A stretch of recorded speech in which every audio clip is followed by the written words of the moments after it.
Como a gente viu aí na reportagem, os casos de violência contra a mulher cresceram muito no país. As denúncias de feminicídio aumentaram e de assédio sexual também. Nesta semana, o presidente da Caixa Econômica Federal e um dos seus executivos mais próximos caíram após denúncia de que mulheres que sofreram assédio sexual. Para falar sobre a violência contra a mulher, nós recebemos aqui no estúdio, no Jornal da Manhã, a promotora de justiça Gabriela Mansur. Bom dia, promotora. Seja bem-vinda à Jovem Pan News. Bom dia, Cláudia. Bom dia, Vitor e todas as pessoas que estão nos ouvindo. Um bom dia. A gente tem visto aí nas pesquisas que uma mulher é estuprada a cada 8 minutos no Brasil. É um número que impressiona, a gente viu outros números também na reportagem da Catiúcia. No caso do presidente da Caixa Econômica Federal, que foi exonerado essa semana, o que mais impressiona, na sua opinião? Impressiona muitas vezes a demora da própria caída dele. Como que uma pessoa que comete crimes tão graves contra tantas mulheres ainda se sustenta no cargo? Isso demonstra muitas vezes o medo que essas mulheres sentem exatamente pela proteção que pessoas influentes demonstram ter ou têm a falsa impressão de ter e se perpetuam nesses cargos ao longo de muito tempo, e cargos importantes. Veja a importância do cargo de presidente da Caixa. Mas as denúncias são graves, já estavam inclusive sendo investigadas pelo Ministério Público e pela própria Caixa, que provavelmente não deu a resposta aí a contento de tempo e de mérito para essas mulheres. E a gente vê nesse caso, né, promotora, que as práticas, ou as supostas práticas, né, o caso ainda está sendo investigado, foi aberta uma apuração no Ministério Público Federal, mas, segundo as denúncias, essas supostas práticas de assédio sexual viriam acompanhadas também de casos de assédio moral. Queria saber da senhora se é comum que isso aconteça, especialmente no ambiente empresarial, que esses casos de abuso sexual estejam relacionados à própria ocupação de cargos dentro de uma companhia, a relação de poder que é estabelecida entre superiores e subordinados. Isso geralmente acaba sendo um complicador para essas vítimas. Costuma acontecer esse tipo de episódio, promotora? Sem dúvidas, Vitor. É bem o modus operandi. Pessoas que têm um cargo, uma influência sobre a vítima, que muitas vezes acaba sendo levada por esse poder intimidatório, essa ameaça por conta do cargo, emprego, função. Eu digo que é uma intimidação hierárquica, assim como foi a intimidação espiritual do caso do João de Deus, que eu ouvi 2, 3 vítimas e em mais de uma semana eu tinha quase 250 vítimas pedindo para serem ouvidas. São situações que colocam a mulher numa subordinação e elas têm medo de denunciar e acabam sofrendo todo tipo de violência, não só sexual, como moral também. Eu entendo que uma coisa está relacionada à outra, porque a violência moral nada mais é do que aquela humilhação, aquele controle, aquele isolamento, aquela falta de participação da pessoa nas atividades rotineiras, acesso a informações, deixando como se ela fosse uma carta fora do baralho dentro do contexto da empresa. É como a violência doméstica. Muitas vezes a violência física causa na mulher a violência psicológica, que abaixa da sua autoestima, a sua desqualificação, a sua perda de vontade de exercer as suas atividades cotidianas, causando nessa mulher uma doença física, psíquica ou social. Não é diferente do que nós vemos no ambiente de trabalho, que inclusive a pesquisa que nós fizemos, não só pelas redes sociais, como também pelo Ministério Público, demonstrou que quase 80% das mulheres sofrem algum tipo de violência no mercado de trabalho, ou sexual ou moral. Promotora, o nosso comentarista aqui da Jovem Pan News, Marco Antônio Costa, também vai participar da entrevista. Pode falar, Marco. Bom dia, Gabriela. Bom Gabriela, dia. eu não pude deixar de notar na sua argumentação inicial, apesar de breve, eu achei ela muito eivada de pré-julgamento e de uma análise aí antecipada de culpa com relação ao Pedro Guimarães. Eu entendo que o devido processo legal ele tem que ser respeitado, a presunção de inocência também, que são princípios primordiais quando a gente fala do sistema acusatório brasileiro, mas eu senti um enviesamento seu com relação à vontade, esse anseio de condenar Pedro Guimarães e utilizá-lo até como um exemplo dentro da sua retórica, que eu acho também que está contaminada aí por um grau de ativismo.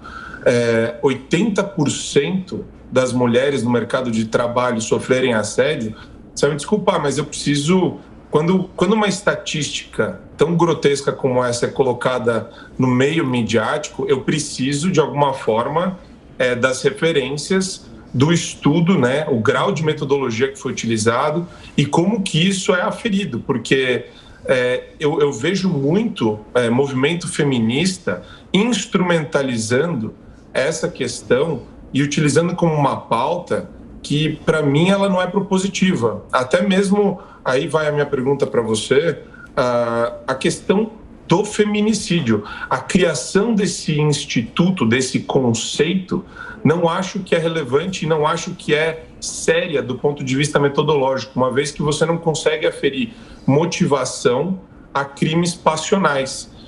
Muita gente expõe e explora feminicídio como se fosse a mulher ser objeto de algum tipo de violência pela condição de ser mulher. E quando você vê os casos, é o que a gente já sabia antigamente como crimes passionais, tão somente. Então, você não enxerga essa inconsistência do ponto de vista metodológico com relação ao conceito de feminicídio? Você não acha que isso é utilizado para exploração de pautas ativistas? Bom, bom dia, Marco Antônio, respeito sua opinião, não concordo e acho que você fez várias afirmações e perguntas aí no mesmo contexto.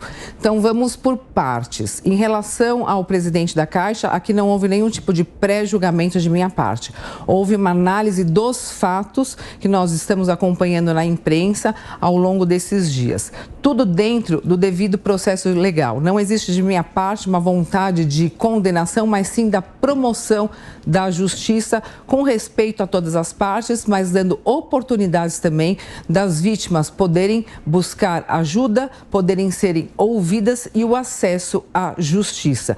Tanto é que, se não houvesse qualquer tipo de se houvesse algum tipo de pré-julgamento da minha parte, eu nem estaria aqui debatendo essa situação. Nós estamos trazendo os fatos, fazendo uma análise técnica, uma análise jurídica e também vendo o cenário atual. Tanto é que ele mesmo pediu a sua demissão e nós já temos uma mulher que tem um grande também engajamento com a causa e a pauta feminina que vai ser nomeada presidente da Caixa e já declarou o seu compromisso com a defesa dos direitos das mulheres.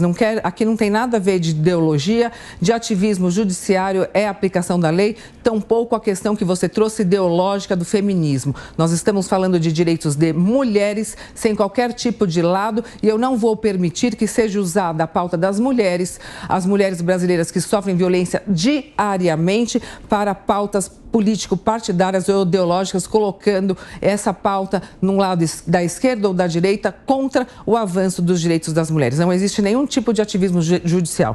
Em relação ao que você disse do feminicídio, sobre as pesquisas que você comentou, é só você consultar. Tem várias pesquisas que estão à disposição, desde a Secretaria da Segurança Pública, quanto pesquisas feitas no mercado de trabalho, nos grandes jornais brasileiros. Inclusive, já deve ter tido alguma pesquisa que nós fizemos a análise aqui junto com a Jovem Pan. E tem até no Conselho Nacional de Justiça, no Conselho Nacional do Ministério Público, é só entrar no site que você consegue entender e verificar quais são esses índices, né, e essas análises e metodologia que você bem mencionou.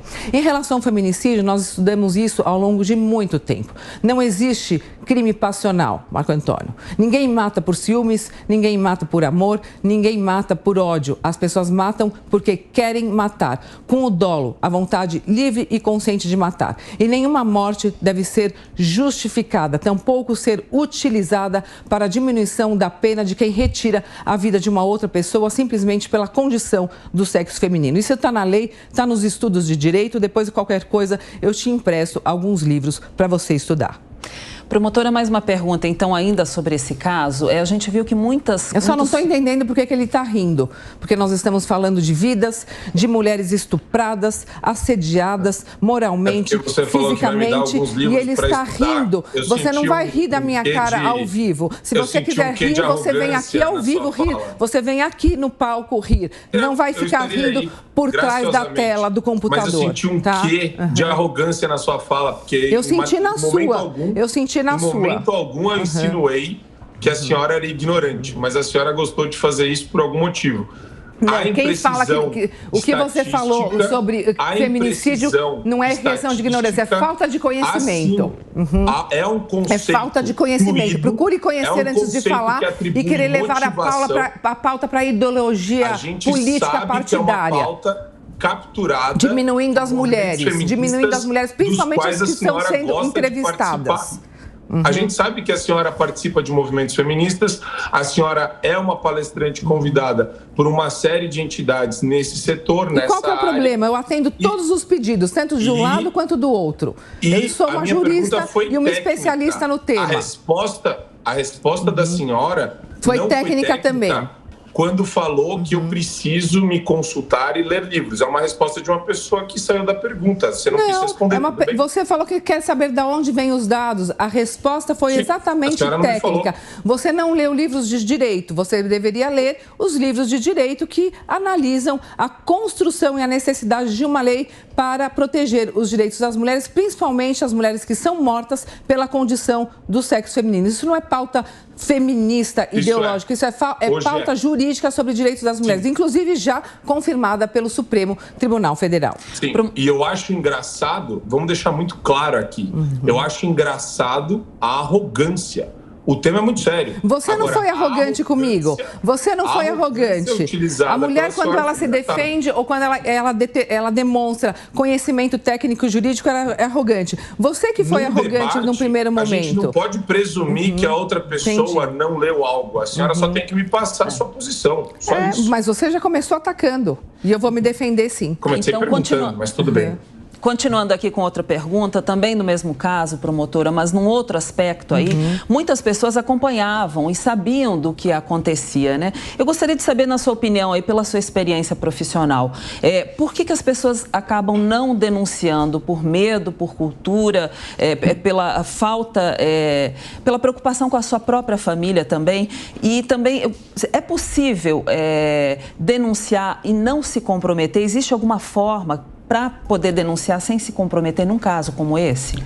Sim, toda essa questão das mulheres, Cláudia, como a gente pôde ver agora, existe todo um pré-julgamento de pessoas que não acreditam na palavra das mulheres e que acham que as mulheres estão inventando situações para, de alguma forma, ter algum ganho, alguma vantagem, principalmente econômica, desses homens, não levando a sério o depoimento dessas vítimas, que são perseguidas, são demitidas dos seus empregos e acabam muitas vezes adoecendo, inclusive com uma repercussão não só na sua vida pessoal, profissional, como também na sua vida familiar. Eu recebo relatos diariamente de mulheres que sofrem violência, que sofrem assédio sexual no trabalho, que sofrem violência física e psicológica também dentro de casa, e os danos causados a essas mulheres são muitas vezes irreparáveis. Nem a promoção da justiça, nem a própria condenação do agressor, que aí vale como um lenitivo da dor,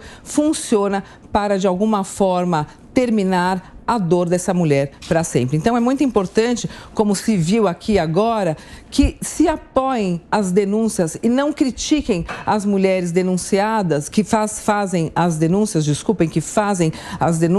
querendo trazer a ideologia ou questões político-partidárias para os direitos das mulheres. Enquanto eu for promotora de justiça ou enquanto eu viver como mulher, eu não vou permitir, pelo menos nas minhas falas, que seja levada os direitos das mulheres e as conquistas das mulheres, independentemente dela ser de direita ou de esquerda, para essa discussão leviana sobre política partidária. Nós estamos num país em que nós, infelizmente, somos o quinto do mundo com maior índice de violência contra a mulher e mortes de mulheres pela condição do sexo feminino. E todo homem, provavelmente, tem uma filha ou veio de uma mãe.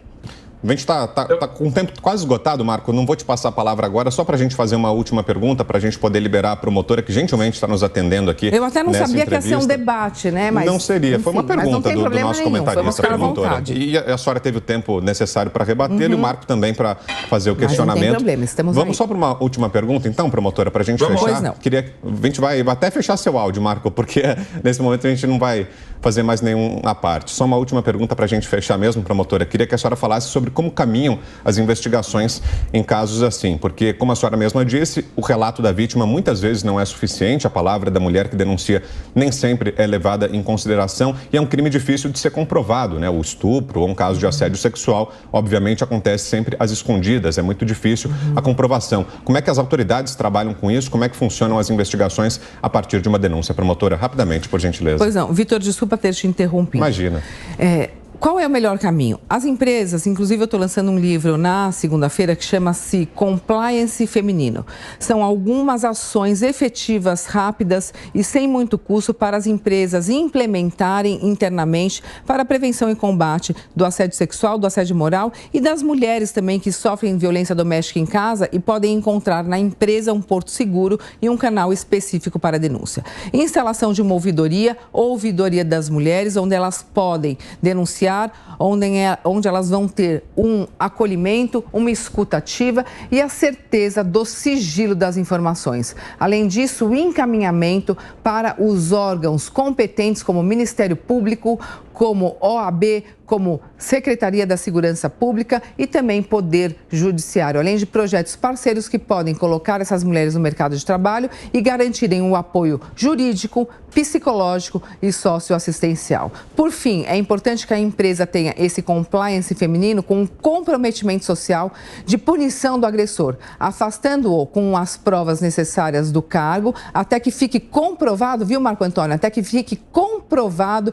que ele de fato cometeu aquele assédio, aí com a comprovação e a condenação tem a demissão. Então ele pode ser suspenso durante o processo até que se confirme a sua condenação. Em confirmando a condenação, ele deve ser demitido ou, quando servidor público, demitido a bem do serviço público ou em determinados cargos até exonerado. Além das campanhas publicitárias, informativas e de conscientização que as empresas podem fazer para ajudar aí a sociedade a se informar onde denunciar o que é violência e como combater de alguma forma esse índice gravíssimo que nos coloca no 5º país do mundo com maior índice de violência contra a mulher. É andar de mãos dadas o poder público com a iniciativa privada e a sociedade civil num discurso de paz e não num discurso de ódio.